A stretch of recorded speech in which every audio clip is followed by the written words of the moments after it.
3 minutes. It sounds like nothing, doesn't it? The time it takes to brew a cup of coffee, to answer a short email, to wait for a traffic light to turn green. It is an insignificant pause in a day filled with hours. But what if I told you that in a place where time no longer matters, 3 minutes is the ghost that haunts every corridor? What if I told you that a delay, a hesitation of only a few moments, is the single most common reason a future was permanently lost? You need to listen to this. Turn down the other noises in your life for just a moment, because the clock is ticking for everyone. This is not a story meant to frighten you with fire or torment. It is a solemn warning, a message delivered from the other side of a closed door. A door that was locked by a simple, seemingly harmless decision, the decision to wait. People here, in this place of endless regret, do not scream about the great sins you might imagine. They whisper.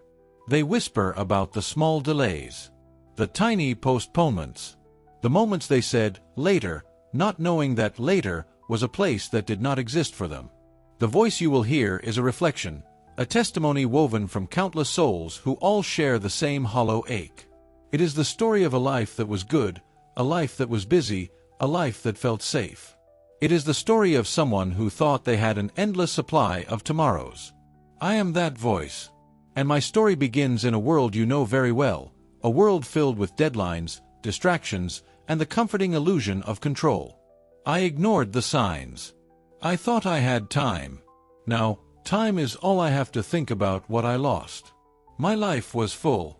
I had a job that demanded my attention, a family that I loved, and hobbies that filled my weekends. I paid my taxes, was kind to my neighbors, and donated to charity when I remembered to. By all worldly standards, I was a good person. I was not evil.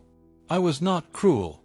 My only true failing, the one that unraveled everything, was my belief in my own schedule.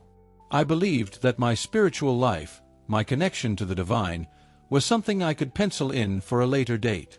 There was a quiet pull, a gentle nudge I would feel from time to time. It would come in the silence of a long drive, in the stillness of the early morning before the world woke up, or when looking at the stars on a clear night.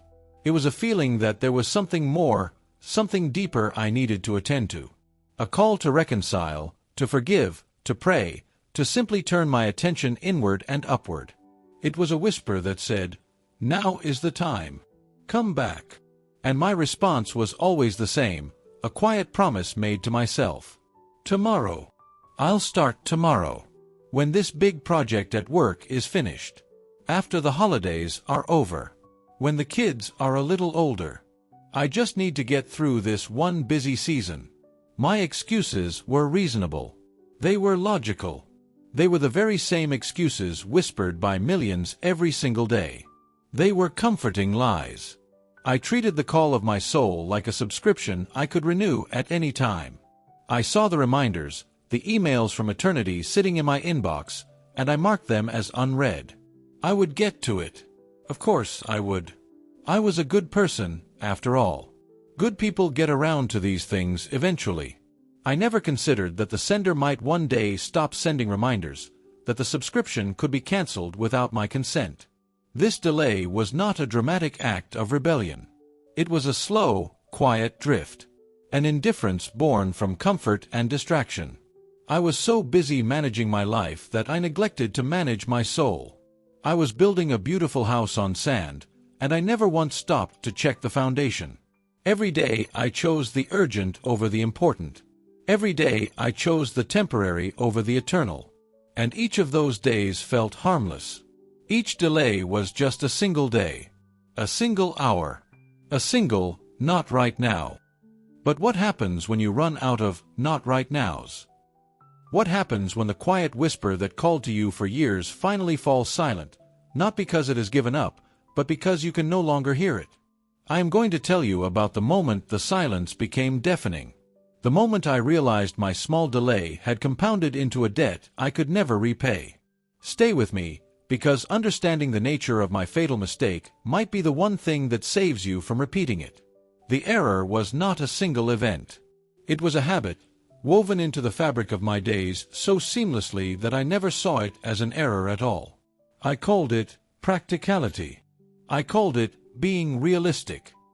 I told myself I was simply managing my priorities in a demanding world. The small delay was my daily ritual. It was the choice to check my phone before saying a prayer of gratitude. It was the choice to watch one more episode of a show instead of sitting in quiet reflection for 10 minutes. It was the promise to call a loved one I had wronged, but only after I finished my chores. The chores always led to more chores, and the phone call was pushed to another day. It was the book on spirituality that sat on my nightstand for years, its spine uncracked, always waiting for a free weekend that never materialized. These were not malicious acts. They were the tiny surrenders of the soul to the tyranny of the urgent. Each one, on its own, was nothing. A feather. But thousands of feathers, collected over a lifetime, become an unbearable weight. Distraction was my constant companion. The world is designed to distract you, to pull your attention in a million different directions. And I willingly participated. I filled every empty space with noise, with information, with entertainment. Silence became uncomfortable, a void I needed to fill with a podcast, with music, with the endless scroll of other people's lives. I convinced myself I was staying informed, staying connected. In reality, I was building a wall of noise around my heart, a fortress so dense that the quiet whisper of eternity could no longer penetrate it. I was busy, yes, but my busyness was a sophisticated form of hiding. Hiding from the real questions. Hiding from my own conscience. Hiding from the silent invitation to go deeper. The world praises busyness. It equates it with importance and success. And so I wore my packed schedule like a badge of honor, never realizing it was a ball and chain, anchoring me to the shallow end of life while the deep waters of true existence waited for me. Then, slowly, almost imperceptibly, the distraction morphed into something more dangerous: indifference. The constant postponement began to cool my spirit. The things that once stirred my soul, a beautiful sunset, an act of selfless kindness, a passage of sacred text, began to lose their power. They became mere observations, things to be noted and then forgotten as I moved on to the next task on my list. The warmth was fading. You see, the heart is like a muscle. If you do not exercise it with compassion, with prayer, with contemplation, it atrophies. The gentle nudge I used to feel became fainter, not because the call had weakened, but because my ability to feel it had diminished. I was becoming numb. I had chosen the anesthetic of a busy life over the raw, beautiful, and sometimes painful experience of a spiritual one. I was trading my soul for a well-managed calendar. This indifference was the true tragedy. It wasn't a conscious rejection of the divine. It was a slow, comfortable forgetting. It was the spiritual equivalent of a ship that is just 1 degree off course. For the first few miles, the difference is negligible. But over the course of a long journey, that single degree leads you to a completely different continent. My small, daily delays were that 1 degree, and I drifted for years without ever realizing how far I had strayed from my true harbor. I thought I could simply turn back whenever I wanted. I believed that when I was old and retired, with nothing but time on my hands, I would reignite that spiritual fire. I would make up for lost time. I did not understand that a fire left unattended does not simply wait for you. It grows cold. Its embers turn to ash. And trying to reignite cold ash with a single match is a fool's errand. Have you ever felt that spiritual numbness creeping in, the one you promise yourself you'll deal with later? I am about to describe the day later never came. The day later never came was a Tuesday. It was unremarkable in every way. The sun was shining, the coffee was hot, and my mind was filled with the usual clutter of deadlines and errands. I was in my car, stopped at a red light, scrolling through a news feed on my phone. The world was exactly as it had been the moment before.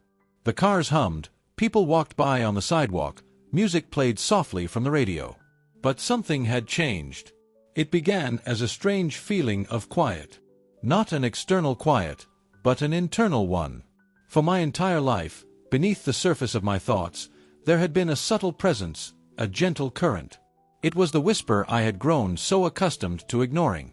It was the background radiation of grace, a constant, low-level signal that I was known, that I was being called. I had never truly appreciated it, but I had always known it was there. And in that moment, at that red light, it was gone. The silence was absolute. It was not peaceful. It was the sterile, hollow silence of a vacuum. It was the silence of a house after a loved one has moved out for good. All the furniture is the same, the pictures are on the wall, but the life force, the very soul of the place, has vanished. I put my phone down, a sudden, cold dread washing over me. I tried to find that feeling again, to listen for that whisper. I held my breath and listened with the ear of my soul. There was nothing. Panic began to set in. It was a cold, creeping terror unlike any fear I had ever known. This wasn't the fear of physical harm or financial loss. This was a fundamental, existential dread. The feeling of being utterly and completely alone. I tried to pray, a desperate, clumsy attempt after years of neglect. The words came out of my mouth, but they felt like stones dropping into a bottomless well. There was no echo, no resonance. They just disappeared into the void. 4 years, that connection had been waiting for me, patient and persistent. It was a door that was always unlocked, an invitation that was always open. I had walked past it 1,000 times a day, always telling myself I would step through it later. I never imagined that the door could close. I never imagined the invitation could be rescinded, not out of anger, but simply because invitations have a time and a place. The party moves on. This was the moment of late perception. The moment you finally look up from your distractions and realize the train has left the station. You can see its lights disappearing in the distance, and you are left standing on an empty platform with a ticket that is no longer valid. All my tomorrows, all my laters, all my well-intentioned plans for a future spiritual renewal, they all collapsed into a single crushing point of too late. The red light turned green. The car behind me honked. I drove forward, my hands gripping the steering wheel, but I was no longer in my body. I was adrift in this terrifying new silence. I had spent a lifetime treating the most important thing in existence as an item on a to-do list that I could perpetually postpone. And I had just discovered, in the most brutal way possible, that it was not an item on my list. It was the list itself. It was the paper, the ink, the very hand that writes. And it was gone. This profound silence was the turning point. It was the moment the small delays, the distractions, and the indifference finally presented their bill. The price was everything. It was the moment I began to understand the true nature of regret, a regret so deep it reshapes reality itself. Do you know the difference between simple remorse and eternal regret? Remorse is wishing you had done something differently. Regret is being forced to live forever in the echo of the choice you failed to make. I will now tell you what that echo sounds like. Regret, in this place, is not a fleeting emotion. It is the air you breathe. It is the landscape. It is the constant, unchanging weather of the soul. It is not a sharp pain, but a dull, pervasive ache that has no beginning and no end. It is the memory of warmth in a land of perpetual cold. The regret here is not for the grand, theatrical sins. It is for the silence that was never filled, the hand that was never reached for, the door that was never opened. It is the endless replay of ordinary moments, now seen with terrifying clarity. I see myself on 1,000 different days, sitting in my comfortable chair, mindlessly scrolling through my phone. I see the sun streaming through the window, a perfect opportunity for a moment of quiet thanks. And I see myself choosing the screen. I see myself promising to pray, to meditate, to read, to connect, after this one last thing. And then the next. And the next. The one last thing became my entire life. That is the horror of it. My eternal future was not lost in a moment of dramatic failure, but bartered away, piece by piece, for trivialities. I traded a feast for breadcrumbs, not even realizing I was making the exchange. Each time I chose distraction over connection, I was making a tiny, almost imperceptible vote for this place. I was casting a ballot for emptiness, one small, thoughtless act at a time. The 3 minutes, it's a symbolic number, of course. For some it was a minute, for others it was an hour. But the principle is the same. It represents that final stretch of time, that last opportunity that we believe we have, but which is in fact an illusion. It is the time we are almost ready. The time we are about to get serious. The 3 minutes before the deadline we don't know exists. We live our lives assuming we have a generous buffer, a grace period. And the most common story here is of the person who was living in that final buffer and didn't even know it. They were planning their spiritual turnaround. It was scheduled for next week, next month, after the next promotion. They were waiting for a sign, not realizing that the quiet, persistent whisper they had been ignoring for years was the only sign they were ever going to get. They were waiting for a more convenient time to address the most inconvenient truth of all, that our time is not our own. Here, the weight of "if only" is crushing. If only I had put down the phone. If only I had said the prayer. If only I had taken that feeling seriously for just 5 minutes. These are the refrains, the soundtrack of this reality. It is the agony of knowing that salvation was not a difficult, complex puzzle to be solved. It was a simple invitation, waiting patiently on the doorstep, an invitation that eventually got rained on, faded, and blew away because no one ever bothered to answer the door. Imagine seeing your entire life laid out before you, not as a movie, but as a vast field of opportunities. You see thousands of little glowing lights, each one a moment where grace was offered, where a connection was possible. And you watch yourself, time and time again, walking right past them, your eyes fixed on something trivial in the distance. You watch yourself build a life of immense effort, careful planning, and diligent work, all while neglecting the one thing that truly mattered. The regret is not that I was a bad person. The regret is that I was a foolish one. I was a person who meticulously polished the brass on a sinking ship. Are you polishing things that don't matter while your own ship is taking on water? Next, I will speak to you directly, as one who has crossed the threshold you are still approaching. Listen carefully. Do not repeat this. I beg you, from a place where begging has no currency, do not make this same mistake. Your life, right now, in this very moment, feels solid. It feels permanent. Your routines, your problems, your plans for next week, they all feel immensely real and important. I am telling you, they are mist. They are a morning fog that will burn away the moment the true sun rises. Please, do not be so mesmerized by the fog that you forget the sun is coming. You still have time. That is the single most beautiful and terrifying sentence in the universe. You still have time. The door I found locked is still open for you. The whisper I can no longer hear is still calling your name. The silence that now defines my existence has not yet fallen upon you. Do you understand what a gift that is? It is a treasure beyond all measure, and yet we treat it like pocket change, spending it on things that leave us empty. Do not wait for a more convenient season. Do not wait until your life is less complicated, until your finances are in order, until your children are grown. That is a trap. That is the lie I told myself every single day. Life will never be uncomplicated. There will always be another project, another crisis, another distraction. The perfect moment to tend to your soul is not in the future. It is now. In this breath. In the space between this word and the next. This is not about becoming a hermit or abandoning your responsibilities. It is about reorienting your heart. It is about making the conscious choice, 10 times a day, 100 times a day, to turn your attention toward what is eternal, even for just a few seconds. It is about infusing your ordinary life with a sense of the sacred. Say the prayer while you are washing the dishes. Feel gratitude while you are stuck in traffic. Offer a moment of silent compassion for a stranger you pass on the street.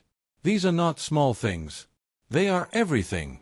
These are the threads you use to weave a lifeline to the divine. Every time you choose a moment of quiet reflection over a moment of mindless distraction, you are strengthening that rope. Every time you choose forgiveness over resentment, you are adding another strand. I let my rope fray and snap, not through one great act of violence, but through a million tiny acts of neglect. You must guard your attention as you would guard your life, because your attention is your life. Where you place your focus, you place your heart. The world is in a battle for your attention. It wants you to look down at your screen, not up at the heavens. It wants you to listen to the endless chatter of the world, not the quiet whisper in your soul. It wants you to be busy, distracted, and numb. Because a busy, distracted, and numb soul is a soul that never looks for the door. So I ask you right now to pause. After this video ends, before you click on the next thing, before you pick up your phone to check a notification, just stop. Sit in silence for 3 minutes. Just 3. Not for me, not for this message, but for yourself. Try to listen. Listen past the noise in your mind, past the to-do lists and the worries. Listen for that quiet, gentle nudge. It is there. It has been there all along, waiting with infinite patience. Do not let it wait in vain. What you do with the next few moments, and the moments after that, will determine everything. Your future is not decided on your deathbed. It is decided in the small, seemingly insignificant choices you make today. The final reflection is not one of condemnation. This is not about a vengeful God keeping a tally of your sins. The mechanism is far more subtle and, in many ways, more tragic. It is about personal responsibility. The door was not locked from the outside by a divine jailer. It was slowly, painstakingly, and unconsciously locked from the inside by me. My own choices, my own delays, my own indifference, they were the tumblers in the lock. Each, later, was another click of the mechanism. Think of your soul as a garden. It requires constant tending. When you are born, the soil is fertile, ready for anything. Every day you have a choice. You can plant seeds of awareness, gratitude, and compassion. You can water them with prayer and reflection. You can pull the weeds of resentment, envy, and distraction. Or, you can do nothing. You can let the garden become overgrown with the weeds of a busy life. You can let the soil dry out from neglect. I did not actively plant poison ivy in my garden. I just never got around to planting the roses. I was always too busy repairing the fence, or planning next year's crop, or simply sitting on the porch, watching the world go by. I told myself the garden would be fine. I'd get to it. But a garden left to itself does not remain a beautiful, empty field. It is inevitably overrun. Nature, and spiritual nature, abhors a vacuum. If you do not fill your inner life with light, the shadows will fill it for you. The ultimate tragedy is that the choice is always ours. There is no external force that compels you to check your phone 100 times a day. There is no cosmic law that prevents you from sitting in silence for 5 minutes. These are choices.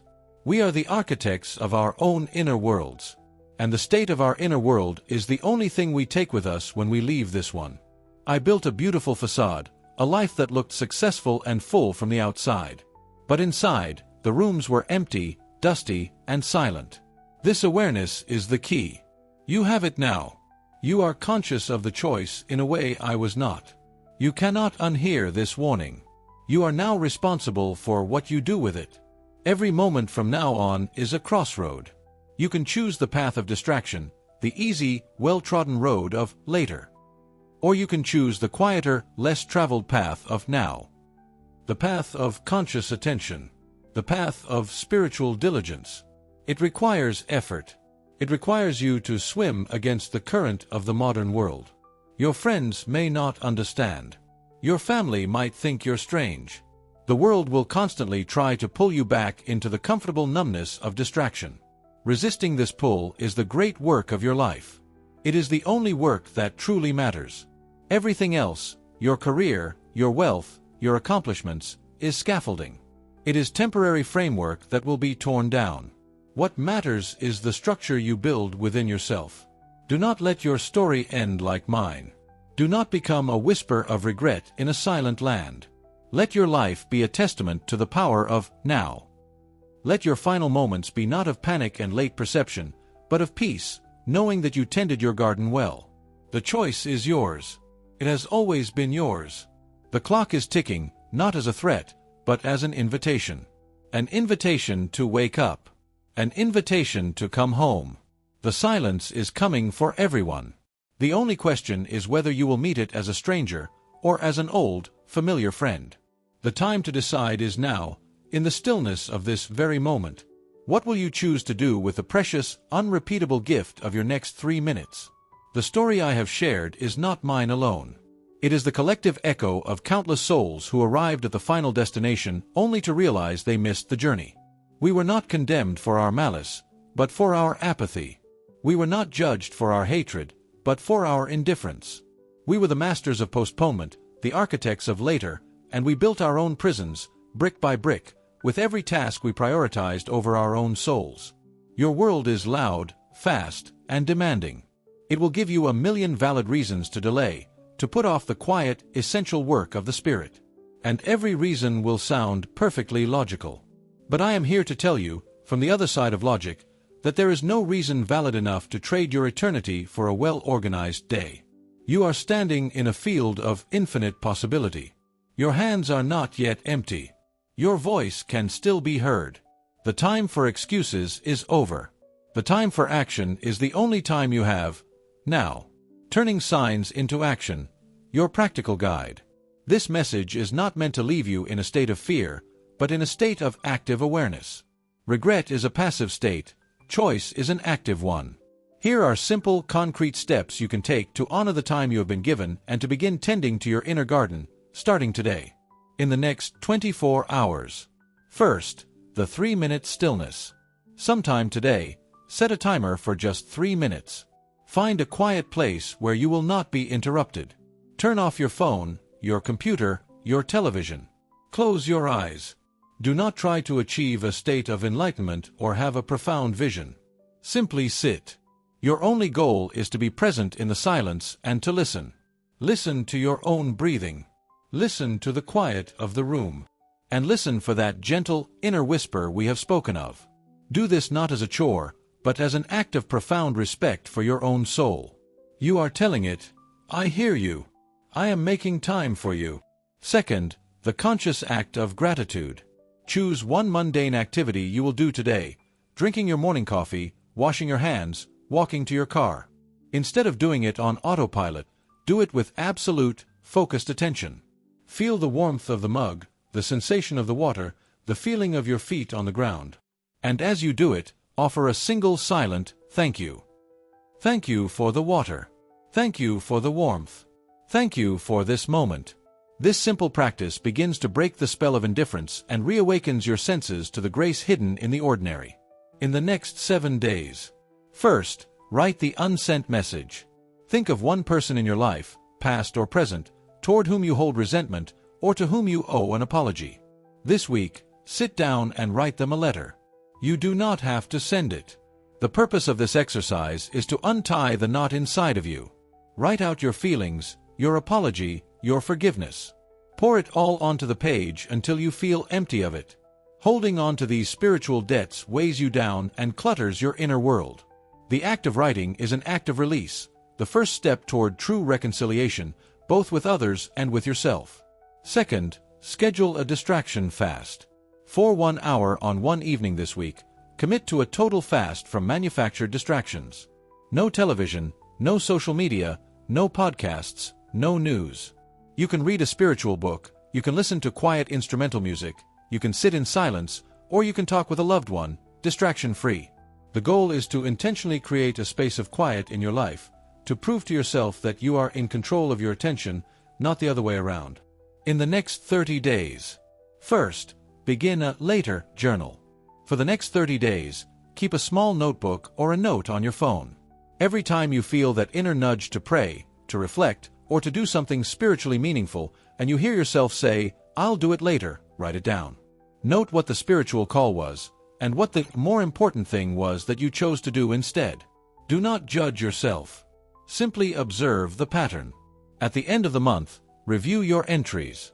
This awareness is the most powerful tool you have to break the lifelong habit of postponement. Second, make a sacred appointment. Look at your calendar for the next month and block out one 30-minute appointment with yourself each week. Label it sacred time, soul maintenance, or whatever feels right. Treat this appointment with the same seriousness as a doctor's visit or a critical work meeting. Do not cancel it for anything less than a true emergency. Use this time for whatever nourishes your spirit. Prayer, meditation, reading sacred texts, or walking in nature. This act teaches you to prioritize your spiritual health as a non-negotiable part of your life. Do not let your someday become your never. Subscribe to the channel so you don't miss future warning messages. Comment what this message made you reflect on and tell us which city you are watching from. Share this video with someone who may need this reminder.